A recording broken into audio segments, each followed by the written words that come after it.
Welcome, everyone. We're going to get started in just a few seconds. I'm just letting more folks get on the webinar before we get really started.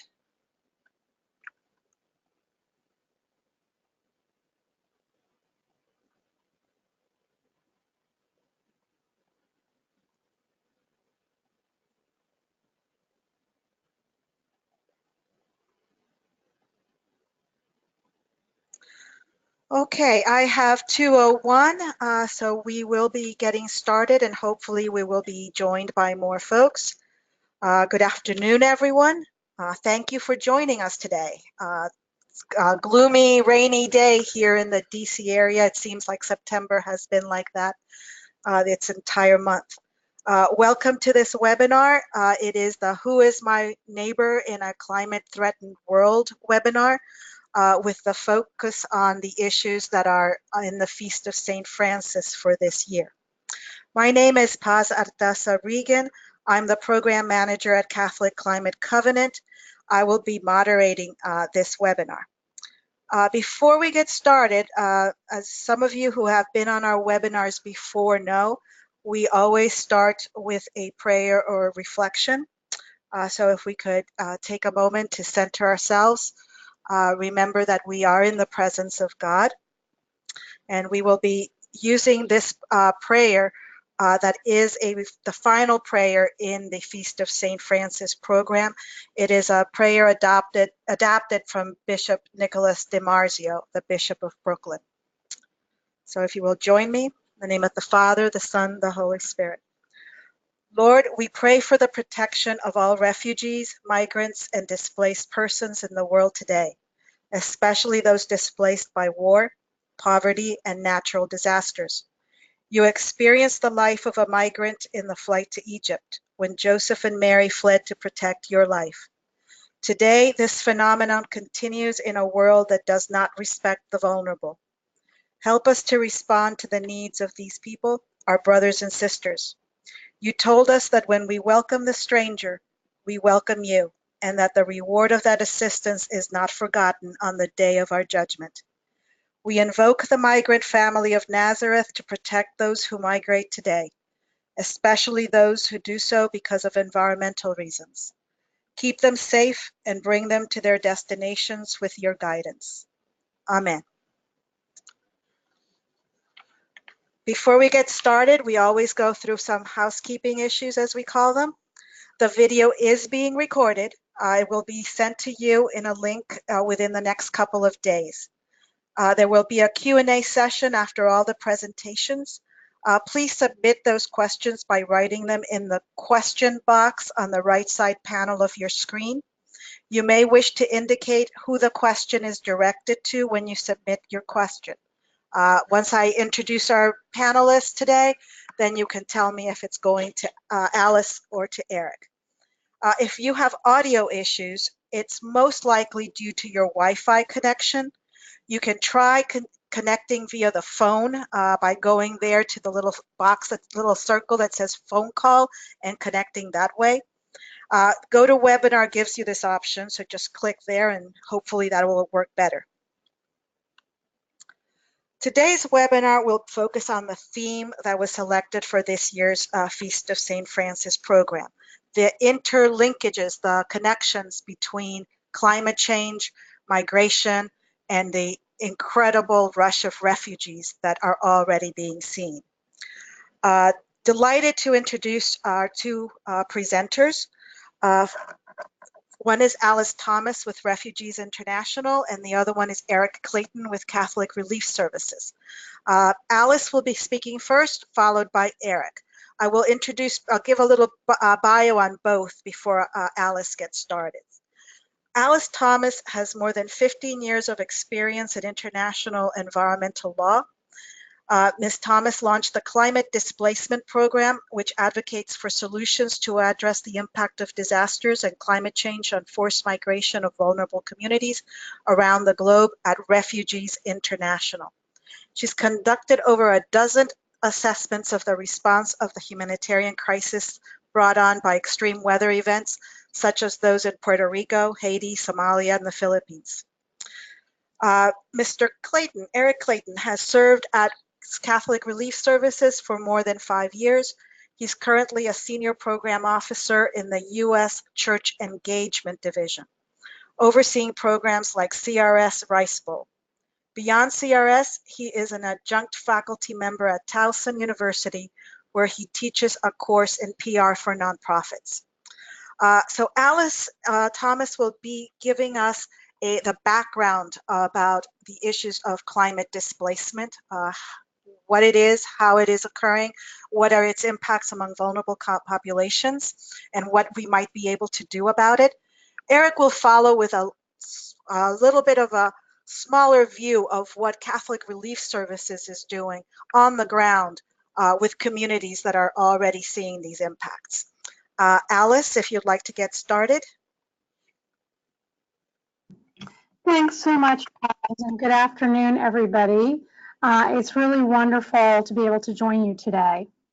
The topics I'm going to cover today, as Paz mentioned, are first, what are the links between climate change, displacement, and forced migration? 2, who's most vulnerable? 3, what are some of the initiatives that are being undertaken to address the issue?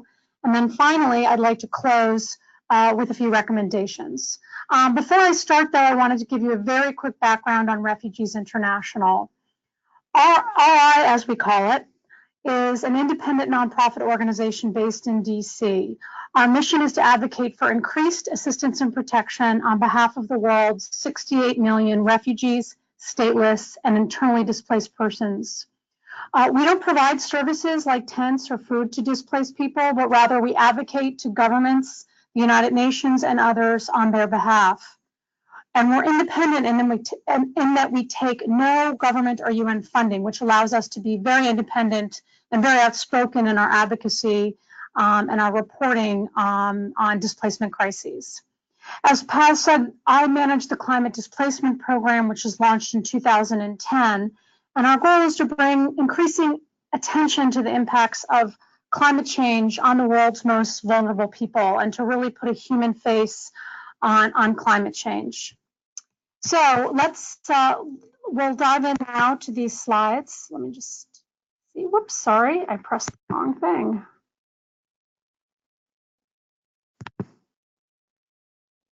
So, oops, bear with me.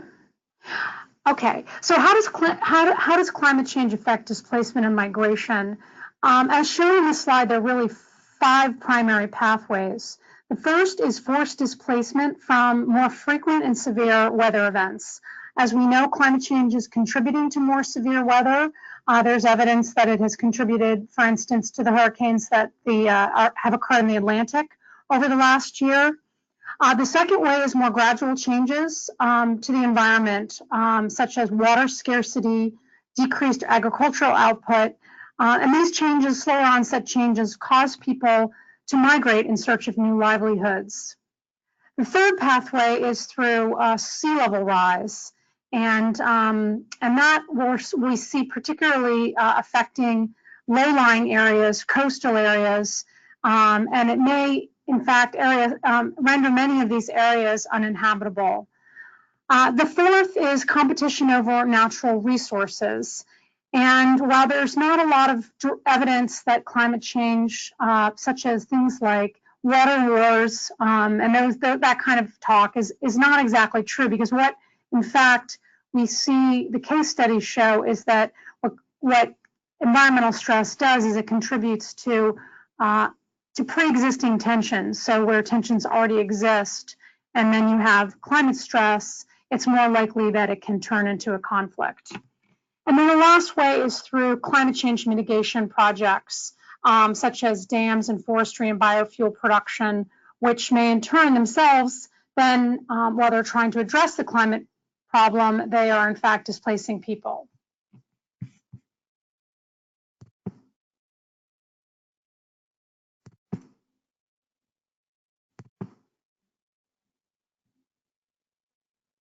So here is a map. It's, I'm sorry, my clicker doesn't work very well. Thanks very much.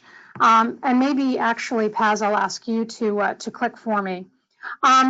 So this is somewhat of an outdated map. You could go back, please. Thank you. While it's somewhat outdated, it's one of the best maps that I've found to show how you can see the overall human vulnerability to some of the changes that I discussed. And when we get into the slides, you'll see some of the areas I'm going to talk about are on this map in very, very dark blue.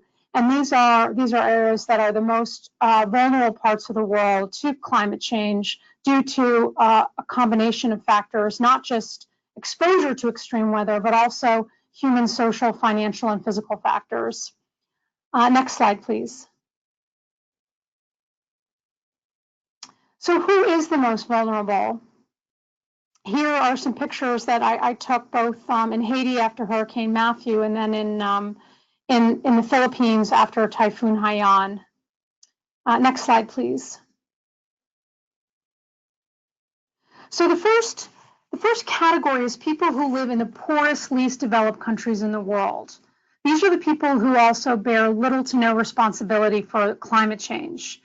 They have no cars, they don't have electricity, and most and many of the people that I've spoken to in these parts of the world don't even know about climate change. They don't know what it is. And when you ask them why is the rainfall changing, or why has it become drier, why are there more droughts, they'll tell you it's because God is angry with them, which is always a very alarming, of course, response, but one that I often get in these parts of the world.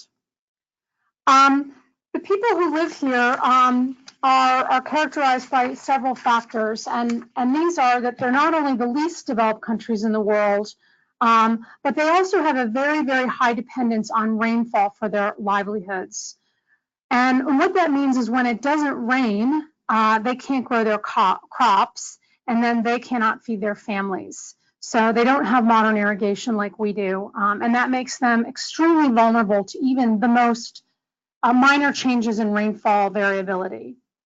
They also already are faced with chronic food insecurity, and we're seeing that droughts in these regions of the world, particularly the Sahel, which is one of the case studies that I've been looking at, we've seen a frequency in more frequent droughts occurring. There are also regions of the world that have very, very rapid population growth. Families that I meet with in these parts of the world have between 5 and 15 children, and they're some of the urban cities, some of the cities in these areas are also seeing extremely rapid urbanization. And then finally, what characterizes these countries and makes them so vulnerable to climate change is that their governments have very limited capacity to respond. So when a very severe drought happens, or when there's a flood, or when there's a food crisis, the governments are very poor and they're not able to respond to the needs of their people. So that means that it can quickly become a very severe crisis. Next slide.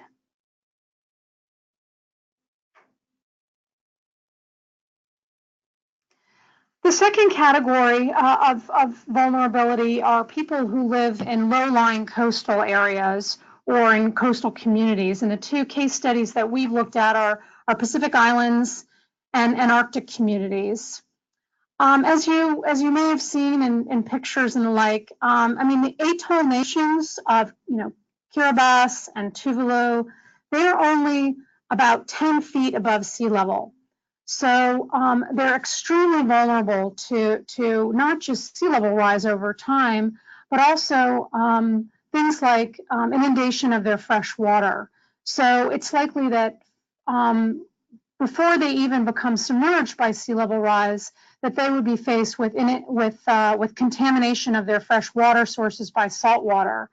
So in just the next few decades, they are definitely going to face increasing pressures on their coastal areas, which are very small, and it's likely that more of them are going to have to migrate to move abroad.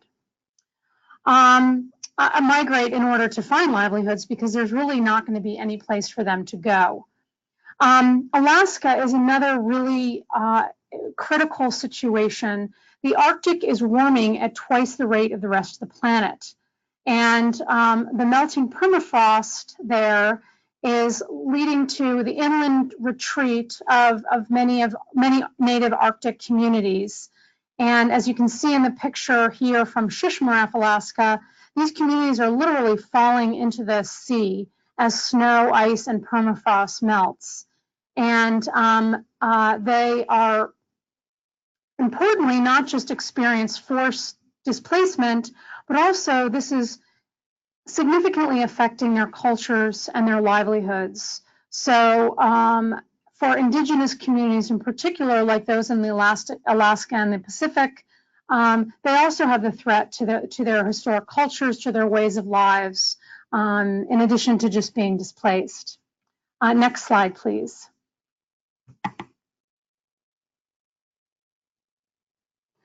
A third category that I like to point out of fragility, of vulnerability to climate change is countries that are fragile and conflict-ridden, like Somalia. These countries, many of them, whether it's Yemen or Somalia, they have chronic food insecurity to begin with. And then recently we've seen, as I said before, more frequent droughts occurring in these parts of the world. But when there's conflict, you have a really lethal mix. Because what happens is that when there's a drought and when people are in need of food and water, humanitarian agencies cannot get access to them because of the ongoing conflict. And illegal armed actors like Al-Shabaab in Somalia use aid as a coercive tool, and they block aid from getting to people that are affected. And this means that people literally have to go find food and water somewhere else. In 2011, there was a very, very severe drought in the Horn of Africa, but in Somalia, it became a famine because the hundreds of thousands of people who were affected couldn't get assistance from international aid agencies, and they had to walk across the border to other countries like Kenya and Ethiopia in order to get humanitarian assistance. 250,000 people ended up dying along the way, mainly children. And in general, there was a famine throughout the country. So you can see that in conflict-ridden areas, the challenge of responding to climate stress is even more challenging. Next slide, please.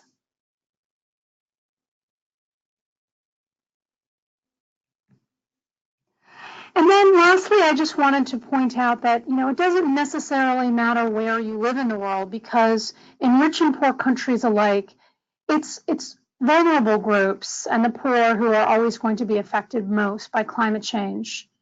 I was in Puerto Rico 3 times over the past year looking at the response here in the United States to a major hurricane, and it was really, really heartbreaking to see that those who suffered most were the poorest, the elderly, and children, and people with disabilities. And I didn't think I'd see that in the United States. It was actually the first time that Refugees International has responded to a disaster within the United States.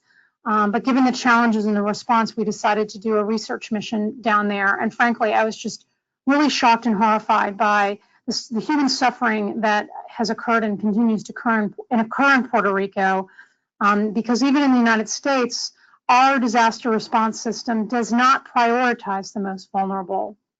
So as you can see, Puerto Rico, from these statistics, is in a particularly bad position because it is so much poorer than the rest of the United States. Next slide, please.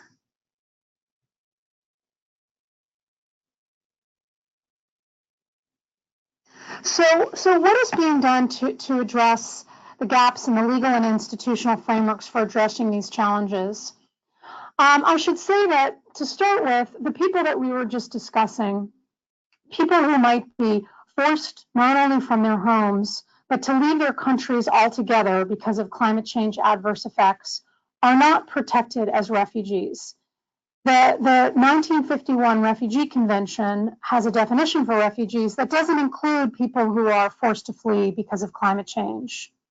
And this creates an enormous gap in the international legal protection framework for people who are being affected by this. So for instance, if someone who lives in Kiribati was forced to flee in a major storm and wanted to seek shelter or just asylum somewhere else in the region, they wouldn't have any international protection as a refugee. So there's been discussion over the past decade about what to do about this gap in the legal framework.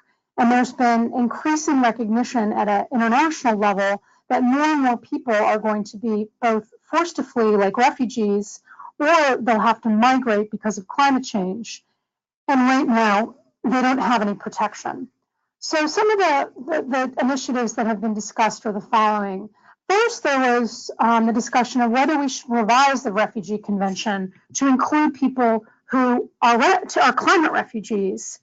Unfortunately, right now, there's not a lot of political will across the globe to do that. There's not enough political will right now to protect people who are traditionally refugees. So it's very unlikely, unfortunately, that right now the world would be willing to come together to extend refugee protection to a whole new class of individuals who are so-called climate refugees. So several other initiatives have been launched over the past couple of years, and I'll touch on two here that are probably the most relevant.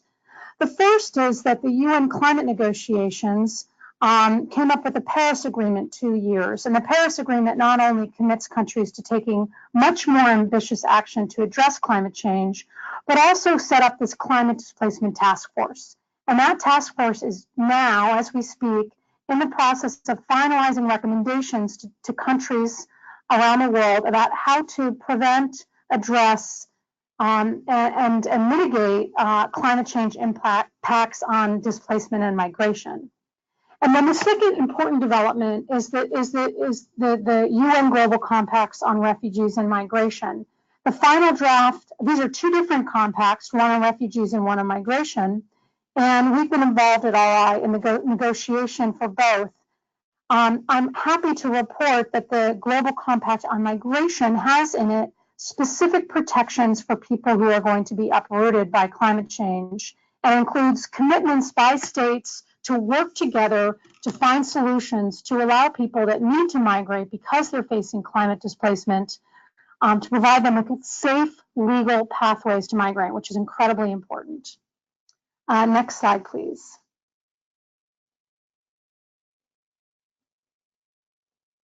So I'm going to leave you with some recommendations. These are just a few, there are many, and I'm very happy to take questions on what we can do.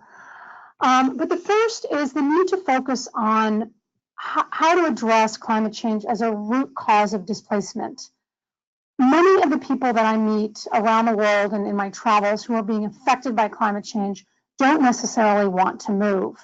And unlike conflict, there is a much more opportunity to address climate change as a driver, and to sort of address climate change as a cause of displacement than conflict. It's very, very hard to predict where and when climate happens. But for climate change, we know it's causing it, we know what's happening, and there's an urgent need to act and make sure that we minimize global warming and keep warming within safe levels so that we don't just see massive movements because of climate change. And likewise, the underside of that is that we need to support the most vulnerable communities and countries to adapt and to build resilience. And I think in the next presentation by Eric, you'll hear a little bit about what some organizations are doing to do that. The second is we need to start thinking about not just where is climate change affecting the globe, but who's at risk.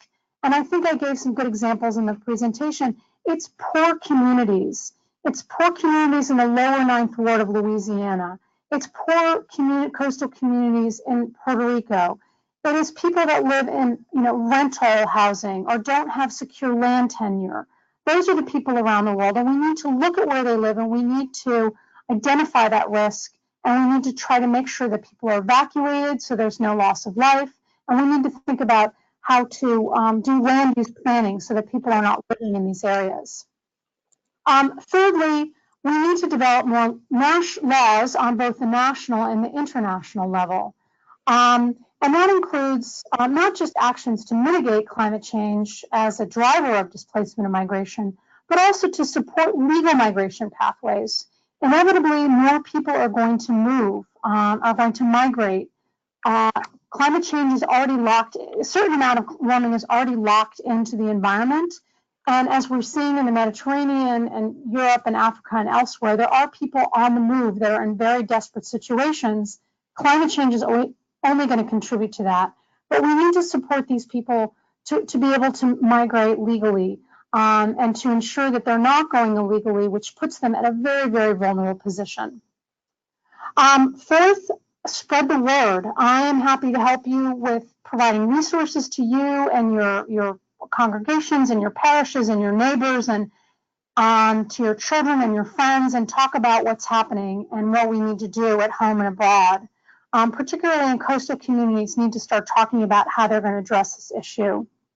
And then finally, I always think it's really important to vote. Unfortunately, we're not seeing enough action in the United States on climate change, and hopefully leaders, we need future leaders to really prioritize climate change and vulnerable communities. The last slide. Thank you so much. It's a pleasure to be here today. Thank you, Paz, and I'm happy to hear your questions at the end of the presentations. Thank you so much, Alice. That was a lot of information. Hopefully, folks will have been taking notes. You will be getting the recording, and hopefully we can get you the slides as well. At this point, I invite Eric to come online and give us his presentation. I want to also tell you that Eric is at home with a sick baby on his lap. So if you hear a little background, it might be the baby. Eric, go ahead. Thanks, Paz. The baby is actually happily sleeping, so I'm going to talk softly perhaps. And thanks, Alice, for the excellent presentation. It's great to be with everyone today. As Paz said at the beginning, my name is Eric Clayton. I work with Catholic Relief Services, which is the international and humanitarian response agency of the U.S. Catholic community. We're in about 110 countries around the world, doing everything from agriculture to disaster response to microfinance to peace and justice work. Today, I want to talk a little bit about our theme. I think Alice did a really wonderful job of outlining the big picture, and I'm going to zoom in, as Paz said, and talk a little bit about how CRS is responding to these needs of some of the most poor and vulnerable communities around the world. We've been doing, CRS as an agency was born out of the refugee crisis of World War II, and we're very much involved in the refugee crisis today. But one thing, obviously, and as Alice noted, is if people don't need to move, and people more often than not don't want to move, we can help them build strong communities right where they are, and that's really where CRS is focused on our implementation and our work. How can we go into communities and assess the strengths and the gifts and the talents that are already there, and equip people with maybe just a little bit of help so that they can build stronger communities. So I want to start with the story here of Vavaroa you see on the screen. Vavaroa is a mother, a single mother of 4. She's a farmer, and she lives in the Tuliar region of Madagascar.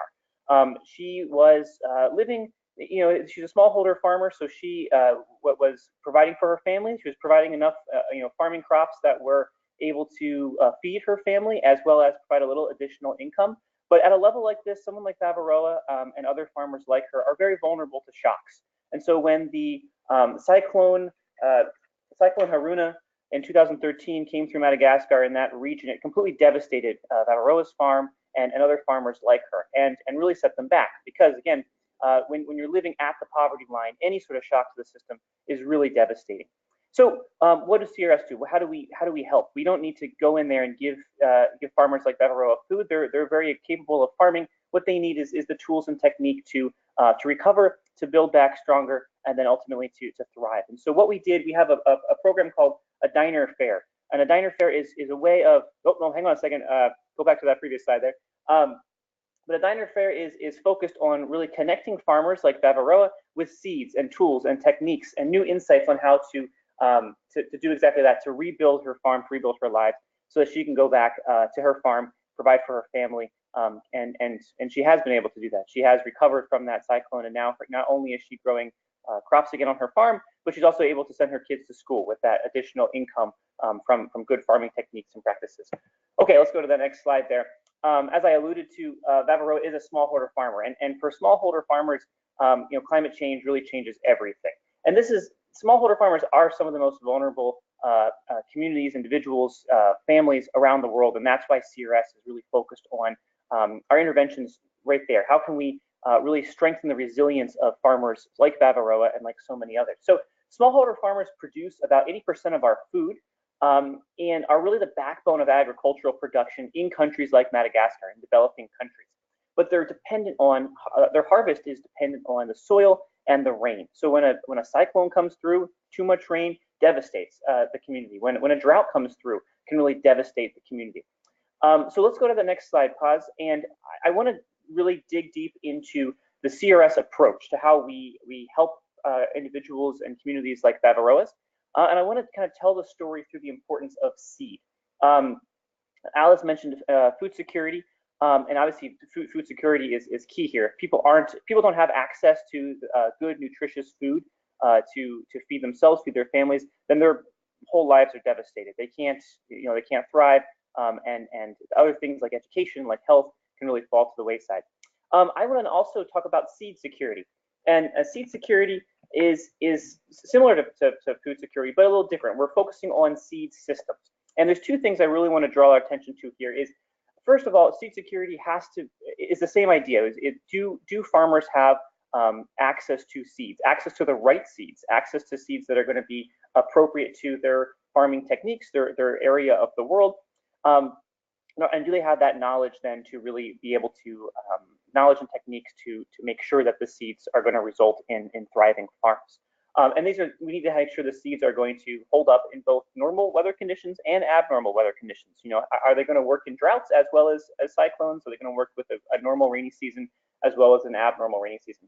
The other really important thing with seed security is to assess the farmers. We can't just go into a farm community that's been devastated by a cyclone or whatever and just start handing out seeds. They need to be the right seeds. We need to assess to make sure that these seeds are going to be correct for the farmers that are there, are going to be right for that climate, and be able to provide nutrients and help the soil to maintain itself. That obviously it helps with the resilience of these farmers. So let's go to that next slide, and this is the way I'm going to tell the story of seed, is through what CRS calls the pathway to prosperity. As you can see in that little nifty graph, there's a number of steps, and a couple different. What this pathway to prosperity illustrates are the number of different places where we'll often encounter communities that are living in some form of poverty, and how we can then move them along the pathway to ultimately to prosper, to be more resilient. So I'll walk through them more in depth, but just briefly, what you see here is at the very bottom, it would be an emergency, something like a drought, something like a conflict, something, anything that's really going to devastate the local system. Obviously, that then demands some sort of time period of recovery. But recovery isn't just if there's a conflict. It could also be when farmers are living below the poverty line.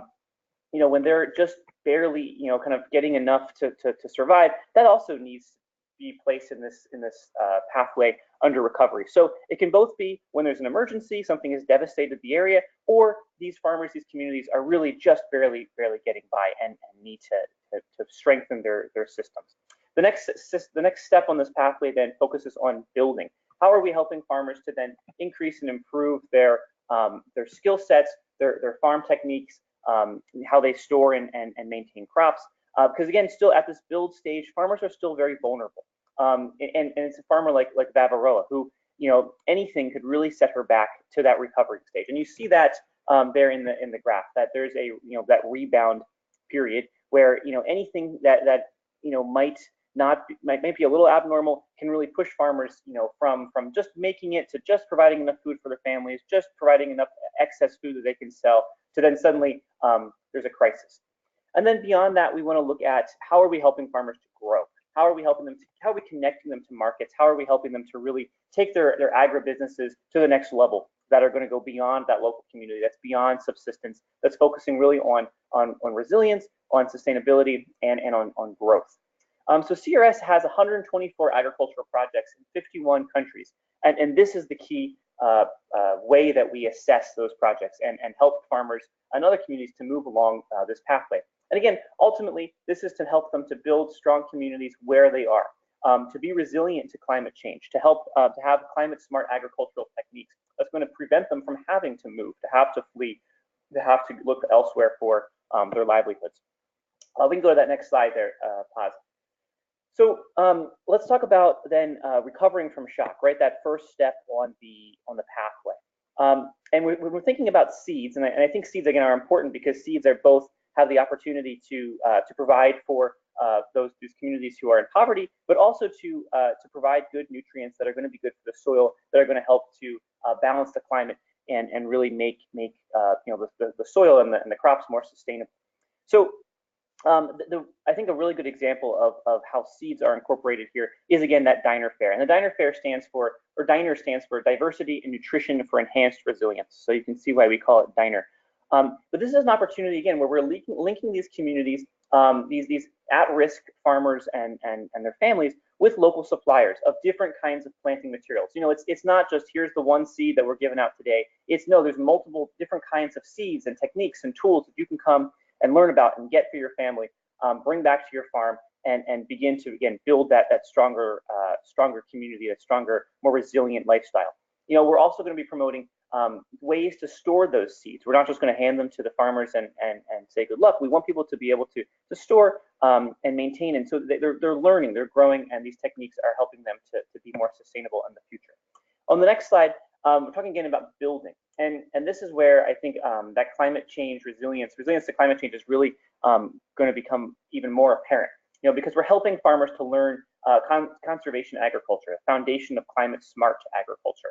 We're helping them to learn techniques that are going to use cover crops, no-till practices, ways to conserve water, use different native varieties of crops to manage their pests instead of other crops that might throw off the local ecosystem. These approaches are ways that are going to increase the productivity, decrease the costs, and of course improve soil fertility, which ultimately is going to lead to more resilient farms. And you can see in this, I think this is a great image because you get to see, and the story I tell at the end will illuminate this more, but you can see that there's different kinds of crops there, right? It's a more resilient, holistic ecosystem that's able to provide farmers with that, you know, that day-to-day, meet those day-to-day needs. Here's food for the family. Here's excess food for you know, to generate some additional income. Then also really setting the stage for, on the next slide, the opportunity to say, okay, well, we're able to now go beyond that. We're able to meet our needs. We're able to get a little extra income. Then on the next slide, you see that we are, you know, connecting to markets. So, Paz, if you want to go on that next slide there. And this, I think this is really key because this is how we emphasize that triple bottom line that's going to prioritize people, planet, and profit, because we're supporting these agro enterprises that are again are helping their local communities, helping to balance the ecosystem. You know, they're generating local employment, and we're then helping them to enter into these larger markets that, you know, we might be, you know, having. Talking about Madagascar, we're looking lately at vanilla bean as being a really key crop that a lot of folks in the U.S. are interested in buying from Madagascar. That's not what Bavaroa is growing, but you know, those markets go well beyond that local area, and obviously generates tremendous, you know, sustainability for farmers, but then opportunities for growth.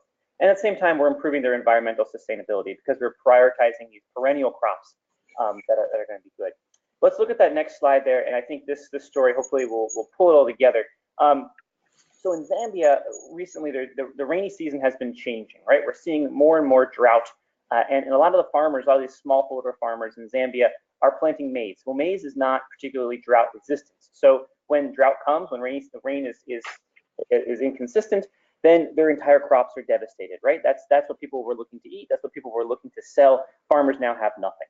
So what CRS has been doing is introducing these farm communities to what's called the pigeon pea. And this program is it's a climate smart agriculture program that's being done in eastern Zambia in partnership with the local Caritas organization, Zambia's Ministry of Agriculture, and the World Food Program. And to date, we've had more than 2,000 smallholder farmers involved. So what is a pigeon pea? You can see the picture there, but why would we, you know, why is pigeon pea better than maize? Why is this a more climate smart approach? Well, first off, the pigeon pea is edible, so it's something that you know, if everything else fails, the farmers can eat this to you know, maintain their livelihood. And because they can eat it, others can eat it. So it becomes something that can be sold as a cash crop, bringing in income. As I mentioned, it's drought resistant, which is the key in this changing climate. And this is again another key thing, because they're legumes, they're adding nutrients to the soil, and particularly nitrogen. Kind of, you think back to that image of the multiple crops going on there in the same page. This is something that can grow in its own field, or in alternating fields, in alternating rows. So if they want to still plant some maize and hope that the drought, doesn't persist, then this is an opportunity for farmers to grow multiple things in that same field.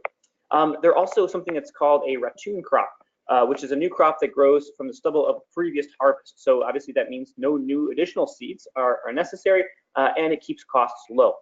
The final thing that I would say about the pigeon pea is they provide ground cover, so it traps moisture, in the soil. Again, a benefit for the soil.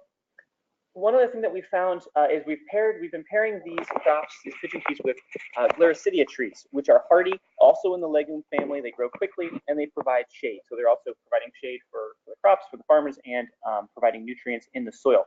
They're also helpful because they grow so quickly. Farmers are able to tear branches off or what have you, so that they can, for firewood or for whatever other needs you might have for wood. In the past, they've been doing that to trees, and the trees didn't grow as quickly and died, and then they lost their cover. So I think one interesting thing is you might say, okay, well, this is a random crop that you've planted in Zambia. Is there a market for it? And the answer at first was no. Farmers were very skeptical. Well, this is we know that maize sells, but what about this pigeon pea? Is that really going to sell? So the solution, and I think this is pretty cool. There's an ICT solution. So ICT is information communication technology that CRS pursued in the form of an app. And so the app allowed farmers to connect with the market, go well beyond that local community, and find out, okay, who wants this crop? How can we sell it? What's the going rate? How are we making sure we're not getting taken advantage of when we sell these crops, when we buy other things?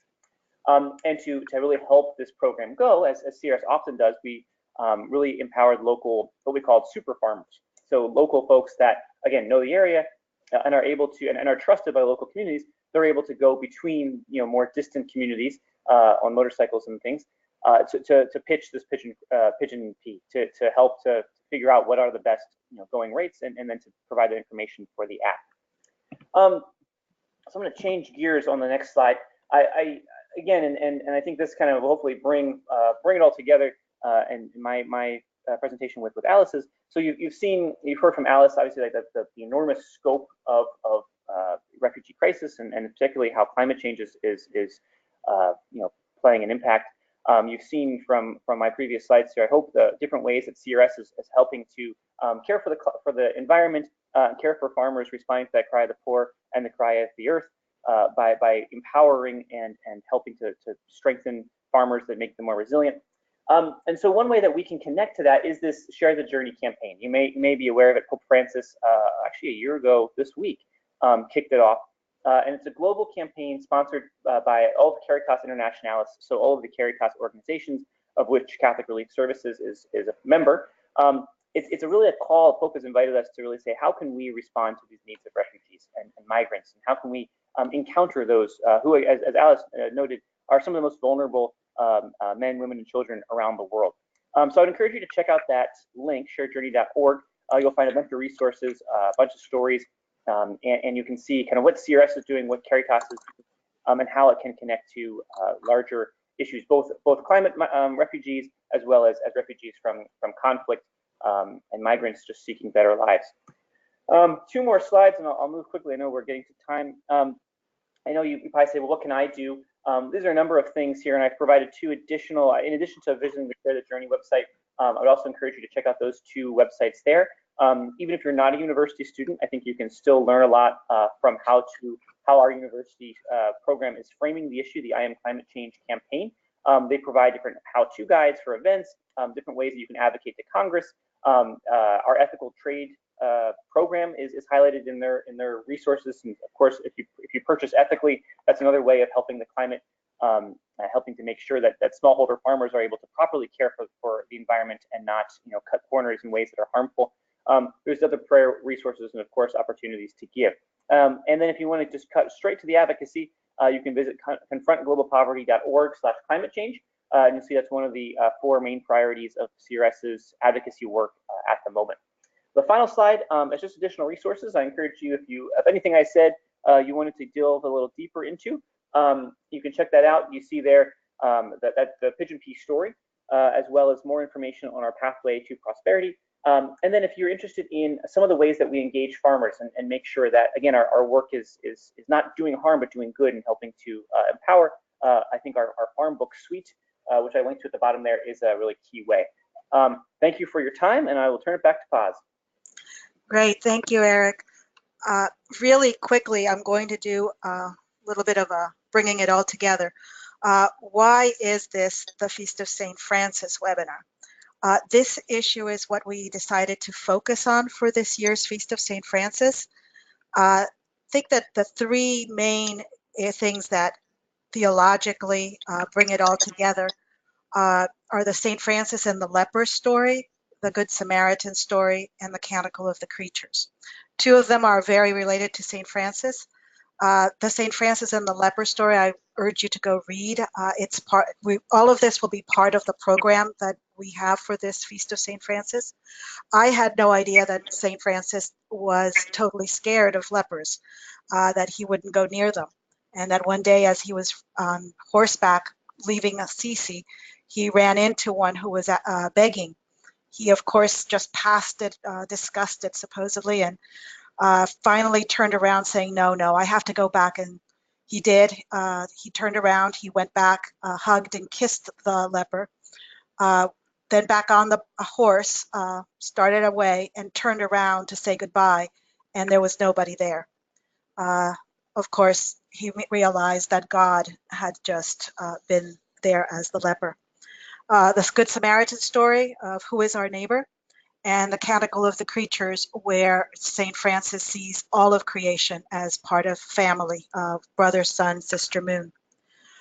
So that is the framing, and I'm quickly going to go over this program that I'm hoping that most of you have downloaded. This is a 90-minute educational program that is meant for parishes, schools, religious congregations to be able to explore these issues of how climate change and migration and refugees are all interrelated at the moment. It includes prayers, readings, discussion questions, a less than 20-minute short video, and some suggested activities. You can adapt and modify the program to your needs. So if you can't do it during the Feast of St. Francis, do it sometime later in the year. Perfect. If you can't have 90 minutes, just take what you need from it. You can download it at CatholicClimateCovenant.org, program Feast of St. Francis, or you can go to the website, go to programs, and there's a drop-down menu for Feast of St. Francis. You'd get a facilitator guide, a participant program, further resources, which has looks like a 2-pager of links for more information. And of course, for those of you that want a Blessing of the Animals liturgy, there's that available as well. If you celebrate the Feast of St. Francis in any way, please send us photos. There you have a couple of places that have done either a Blessing of the Animals or an educational program. And at this point, given time, I went really quickly because I do want to have some Q&A time. But if you have questions, this is where I will be giving to folks the questions. I've only gotten a few, so I will start with one here. It's a political question, so I'm believing that it's going towards Alice mostly. And the question is, given the lack of U.S. leadership and even hostility towards these issues, especially climate change and also immigration, the question is then how those nations that are not the U.S., that have capabilities, how can they, given the lack of U.S. leadership, move toward a work on this issue that might be, something that can happen without U.S. leadership? Thank you for the question. The world is already moving ahead on this issue, and it has been sort of a silver lining in the dark cloud to see people around the world and countries around the world step into the leadership void that has been, created in the United States, and the decision of this administration to withdraw from the Paris Climate Accord, and also it's increasingly unwelcoming stance towards welcoming refugees into our country. Now, this administration has imposed a cap of 30,000 refugees per year, which is the lowest at any time in history that we've had of the U.S. refugee program. But we've seen particularly countries from all over the world, the Philippines, France, the small island countries, so many, Brazil, Mexico, so many countries have decided that they are going to step into that void. They have announced pledges to not just meet their obligations under the Paris Agreement to cut emissions, but to do more. We've seen cities around the United States and communities step into that void by announcing their ambitious plans. Both New York and California have governors that have moved forward on very aggressive climate actions. So this is really encouraging. This week is the UN General Assembly in New York. The Secretary General of the UN has announced that he's having a big climate summit next year. So he is going to convene countries to do more on climate change. And at the same time, it's Climate Week in New York City, and many businesses have come together as well, along with humanitarian actors and development actors, to announce what their pledges are going to be on climate change. So I think that the world is moving ahead, and we need to be part of the movement forward, and not allow politics or things to drag us down, because it's a win-win situation for everybody if we act on these matters. Okay, thank you, Alice. I'll put a little corollary to that within the Feast of St. Francis program, among the suggested activities, one of them is to sign the Catholic Climate Declaration, which is basically saying that Catholics are willing to be still in on the actions towards meeting the Paris goals. So it is what Alice is saying, that the rest of the world is moving ahead. Also within the program, suggested activity is to do a Share the Journey pilgrimage. So we are connecting it to other things as well. This is a really quick question for Eric. If you could spell out pigeon of pigeon seeds. Sure. Pigeon. Like the bird. The bird, yes. Yes, that's what I thought. Folks were asking if you were meaning pigeon like that or pigeon. Okay. The next question also for Eric. And this one has also to do with Trump administration pullback on climate change. But this one is on the pullback on foreign aid only towards friendly countries. How is that impacting CRS's program on climate change? And is it affecting CRS's funding? How is CRS addressing the funding needs amidst this policy change? Yeah, that's a great question. I will begin it by saying I don't necessarily have the very specific details in front of me on that one, but I'm happy to dig them up if someone would like them. But in general, as we know, the administration is not always pro-international aid as we might like. I think the one of the things we try to dispel the myth is that many U.S. citizens think we spend close to 20% of the budget on foreign aid, where it's really only 1%. So one thing we're doing is trying to remind people that it's a very small portion of the budget to begin with. It is impacting our work, but our teams are very innovative and creative in how they respond to it. So it's been kind of a multilateral effort. So we're focusing, our advocacy team, of course, did a big pitch. Our advocacy and communications team did a big campaign, especially back when the budget was first released, to save the aid.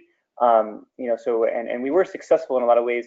And then our other teams that write proposals and other things like that, are always looking outside of U.S. government funding for other sources of funding. So there's other, we look to the UK and other sources for funding beyond obviously just the government, in addition to donors and things like that. So it is of course impacting our funding. CRS is still in a position of strength to fund all the programs that we're doing and to continue our work. But we have seen other programs, not climate change in particular, but particularly in countries that are, perhaps not deemed as friendly, we have seen those countries, those programs shrink or go away altogether. So it does. I think the key thing for us to think about is advocacy and making sure that our Congresspeople and senators know that we need to protect the aid budget and that it is going to good work. It is going like I said. It's I think again the misnomer is, oh, we don't want to support other people coming into our country. Well, in fact, a lot of our programming is strengthening local communities. So that's a key thing. Not to mention that we of course should encounter those most in need and with open arms. So. This is a question for Alice. The question has to do with the legal definition of a refugee, and that it does not include a climate displaced person, and how much of that can we have any change of in the future versus how much it's already impacting folks that are being displaced. So it's a great question, and at first, when people realized that this phenomena was happening, and there were going to likely be more and more people that were not just going to be displaced within their countries, but were going to actually have to leave their countries altogether because of climate change effects, they started to look closely at the Refugee Convention, and there have been dozens of people that have proposed how you could revise the definition of the refugee under the convention to expand it to include people that might be uprooted by climate change adverse effects. But right now there is a generally consensus that there's not political will to give new legal recognition under the Refugee Convention to people who are displaced in this context. But what the Global Compact on Migration does, which is now in final draft form and is going to be presented to states in December in Marrakesh, this UN Global Compact on Migration is new, and it has a lot of commitments to try to address the migration crisis in terms of in a more humane way that recognizes that a lot of people are migrating not by choice, but by necessity. And this includes people who are increasingly forced to flee climate change effects.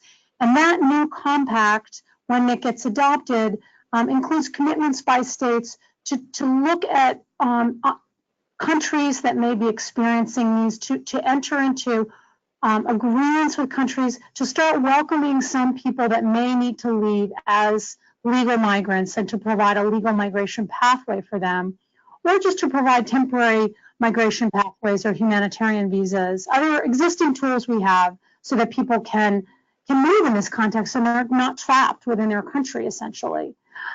So we are starting to look at legal pathways to do this. In terms of how many people are migrating today, because of climate change, it's been really challenging for us to count those numbers. We know that in general, migration is on the rise, but there's a lot of factors that are contributing to that. And because people who migrate, because of climate-related reasons like drought or food insecurity, because they're just treated as irregular migrants, it's very hard to count how many there are. So they get mixed in with the tens of thousands of people that migrate every year anyway. And then there's also some evidence that the really vulnerable populations can't migrate at all, so they'll be trapped at home. And those, because they don't have the resources to migrate, because international migration requires resources. So that's where building resilience at home again is just so important. Again, like the work that CRS is doing to allow people to be resilient and to adapt to climate change in place. Thank you both. Given the time, I'm going to have to move on. Last thing is that for more information, you've got Alice's email, you've got the information from Eric. You can also email us. You will be receiving a copy of this webinar and of the slides, hopefully, tomorrow afternoon. If you have any questions, just email me. At this point, a huge thank you to both Allison and Eric, and also to all of you who joined today. We know we have a huge job ahead of us on this issue, but with this knowledge and with a lot of prayers, I know that we're going to be able to succeed and deal with it. Huge blessings to everybody. Thank you for joining us. Good afternoon, everyone.